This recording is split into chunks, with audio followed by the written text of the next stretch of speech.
So guys ఈ రీల్లో అయితే మనము వెబ్ డెవలప్మెంట్ కి రోడ్ మ్యాప్ అయితే చూద్దాం. అంటే మనం వెబ్ డెవలప్మెంట్ లో వెబ్సైట్ బిల్డ్ చేయడానికి ఎలాంటి టూల్స్ అయితే వాడతాము, ఏమేమి లాంగ్వేజెస్ అయితే వాడతామని చెప్పేసి. సో బేసిక్ గా ఒక వెబ్సైట్ క్రియేట్ చేయడానికి స్ట్రక్చర్ అయితే కావాలన్నమాట ఫస్ట్. అంటే మనం ఏమేమి ఎలిమెంట్స్ ఇంట్రొడ్యూస్ చేస్తాము, అందులో ఏమేమి ఎలిమెంట్స్ క్రియేట్ చేయాలనుకుంటున్నాము అని చెప్పేసి. సో దానికోసం మనం HTML అయితే వాడతాం. సో HTML ని ఒక వెబ్సైట్ కి స్ట్రక్చర్ బిల్డ్ చేయడానికి అయితే వాడతాం అనమాట. సో ఆ స్ట్రక్చర్ అయితే మనం బిల్డ్ చేసామో దానికి కొన్ని స్టైలింగ్స్ ఇవ్వడానికి, అంటే కొన్ని కలర్స్ యాడ్ చేయడం కానీ, కొన్ని యానిమేషన్స్ యాడ్ చేయడం కానీ, సో ఇలాంటివన్నీ యాడ్ చేయడానికి అయితే మనం CSS అనేది వాడతాం.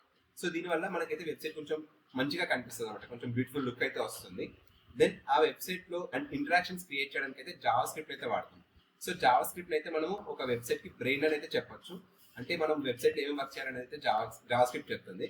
అండ్ దెన్ దీనైతే ఒక స్టాటిక్ వెబ్సైట్ అంటాం, ఈ 3 టూల్స్ యూస్ చేసి HTML, CSS, జావా స్క్రిప్ట్. దానికి ఫర్ ఎగ్జాంపుల్ తీసుకుంటే మనం పోర్ట్ఫోలియో బిల్డ్ చేసుకుంటాం. సో దాంట్లో ఏంటి అంటే మనం ఎటువంటి బ్యాక్ ఎండ్ అయితే యూస్ చేయం, ఓన్లీ మన డేటా ఏదైతే స్టోర్ చేసామో డైరెక్ట్ గా దాన్ని రిప్రజెంట్ చేస్తాం. కాబట్టి దీన్ని స్టాటిక్ వెబ్సైట్ అంటాం. ఈ 3 వాడితే సరిపోతుంది.